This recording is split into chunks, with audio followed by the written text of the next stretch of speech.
UPSCയിൽ ചില ക്വസ്റ്റ്യൻസ് ഒക്കെ നമുക്ക് നമ്മുടെ ലോജിക് ഉപയോഗിച്ച് സോൾവ് ചെയ്യാനായിട്ട് പറ്റും. അങ്ങനെ സോൾവ് ചെയ്യാനായിട്ട് പറ്റുന്ന ക്വസ്റ്റ്യൻ ആണ് ഈ കാണിച്ചിരിക്കുന്നത്.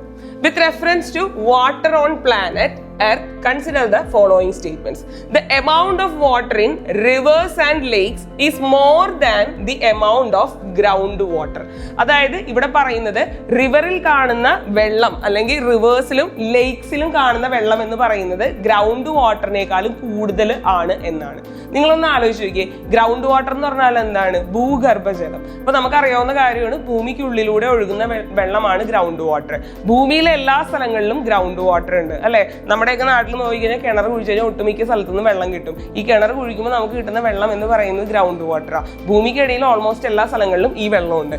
അങ്ങനെയെങ്കിൽ ഒരു കാര്യം, റിവേഴ്സും ലേക്സും അത് ഭൂമിയിലെ എല്ലാ സ്ഥലത്തും കാണുന്നുണ്ടോ? ഇല്ല. റിവേഴ്സും ലേക്സും ഭൂമിയിലെ എല്ലാ സ്ഥലത്തും കാണുന്നില്ല. അങ്ങനെയെങ്കിൽ നിങ്ങളൊന്ന് കമ്പയർ ചെയ്ത് നോക്കിയേ, ലോകത്തിലെ ഏറ്റവും കൂടുതലുള്ളത് ഗ്രൗണ്ട് വാട്ടർ ആയിരിക്കും, റിവേഴ്സ് ആൻഡ് ലേക്ക് വാട്ടർ ആയിരിക്കും, അത് ഗ്രൗണ്ട് വാട്ടർ ആയിരിക്കും. അങ്ങനെയെങ്കിൽ ഈ സ്റ്റേറ്റ്മെന്റ് തെറ്റാണ്. ഇനി രണ്ടാമത്തെ statement, the amount in polar ice caps and glaciers is more than the amount of ground water. അതായത് പോളാർ ഐസ് ക്യാപ്സിലും ഗ്ലേഷ്യേഴ്സിലും കാണുന്ന വെള്ളം എന്ന് പറയുന്നത് ഗ്രൗണ്ട് വാട്ടറിനേക്കാളും കൂടുതലാണ്.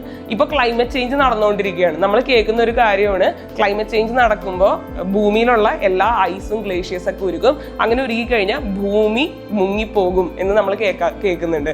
അങ്ങനെ എർത്ത് സബ്മേർജ് ചെയ്യാൻ മാത്രമുള്ള വെള്ളം ഗ്ലേഷ്യേഴ്സിലും അതുപോലെ തന്നെ ഐസിലും ഐസ് ക്യാപ്സിലും ഒക്കെ ഉണ്ടെങ്കിൽ നിങ്ങളൊന്ന് ആലോചിച്ച് നോക്കിയേ, അത് ഉറപ്പായിട്ടും ഗ്രൗണ്ട് വാട്ടറിനേക്കാളും കൂടുതൽ ആയിരിക്കും. അപ്പോൾ സെക്കൻഡ് സ്റ്റേറ്റ്മെന്റ് ഇവിടെ ശരിയാണ്. So which of the following statements are correct? രണ്ടാമത്തെ സ്റ്റേറ്റ്മെന്റ് മാത്രമേ ശരിയുള്ളൂ. Answer option B 2.